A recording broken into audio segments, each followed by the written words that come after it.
No one in that crowded city square expected the morning to unfold the way it did. People were rushing to work, traffic was building, and a small group had gathered near the sidewalk, watching in confusion as police officers placed handcuffs on a quiet, middle-aged man standing beside a parked car. He wasn't resisting. He wasn't shouting. He simply stood there, calm, his eyes scanning the crowd as if he had seen far worse things in life. What no one around him realized was that this was not just another man being detained. Within minutes, the truth would begin to surface, and the entire scene would take a turn that no one present would ever forget. The officers had been responding to a report about a suspicious vehicle left near a restricted building. When they arrived, they found the man leaning against the car, checking something on his phone. He answered their questions politely, but one misunderstanding led to another, and soon the situation escalated. The officers, convinced they were dealing with someone who refused to cooperate quickly enough, placed him in handcuffs while they ran his identification. The man did not argue. He simply took a slow breath and looked up at the sky. A few people in the crowd began recording with their phones. Some whispered, wondering what he could have done. Others simply watched, curious but unsure.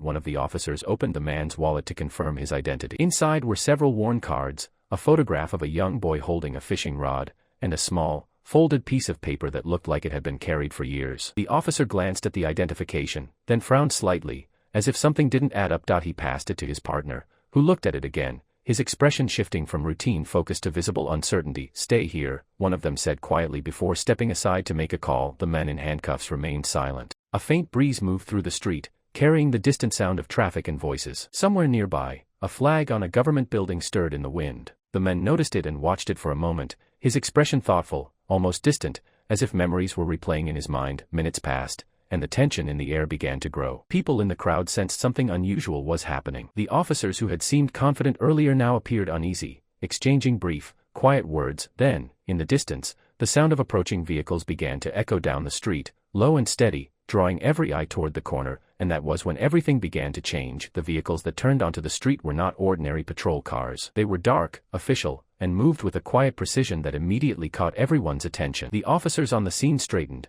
their posture stiffening as they recognized the insignia on the arriving convoy. A tall officer stepped out first, followed by several uniformed personnel who moved quickly but calmly, scanning the scene. The crowd parted almost instinctively, sensing the seriousness of the moment. Finally, another car door opened, and an older man stepped out, his uniform marked with the unmistakable insignia of a four-star general. Conversations in the crowd faded into silence. Even the traffic noise seemed distant. The general walked forward, his expression focused, his eyes fixed on the man in handcuffs. For a brief moment, the two men simply looked at each other. There was recognition there, not of faces perhaps, but of experience, of shared history written in quiet understanding. The general turned to the officers. His voice was calm but carried unmistakable authority. "Remove those immediately." There was no hesitation. The handcuffs were unlocked, and the man slowly rubbed his wrists, not in anger, but in quiet relief. The officers who had placed the cuffs now looked deeply uncomfortable, realizing that the situation had been far more serious than they had understood. The general then did something that surprised everyone present. He stepped forward and addressed the men directly, his voice respectful and sincere. "Sir, I owe you an apology." The crowd murmured softly. Phones continued recording, capturing a moment none of them had expected to witness that morning. The general turned slightly, addressing both the officers and the gathering crowd. Without revealing sensitive details, he spoke of the man's years of service,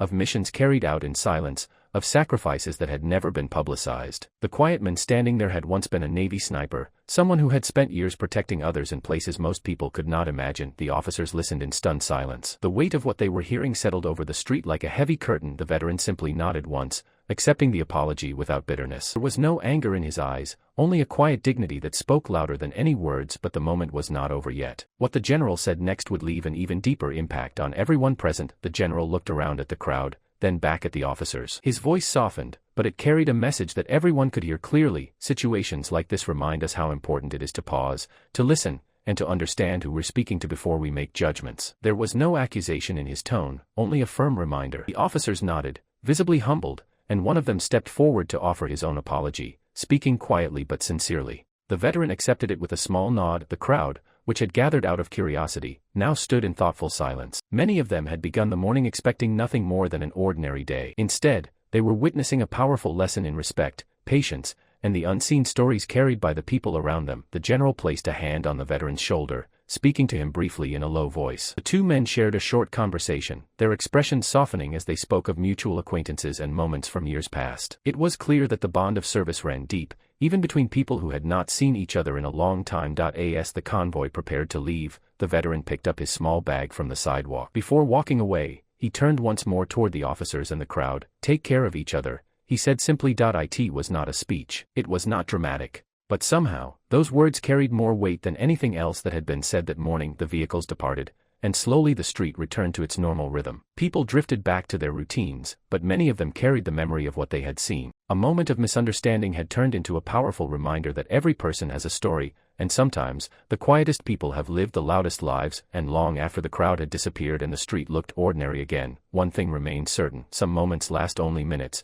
but the lessons they leave behind can stay with us forever.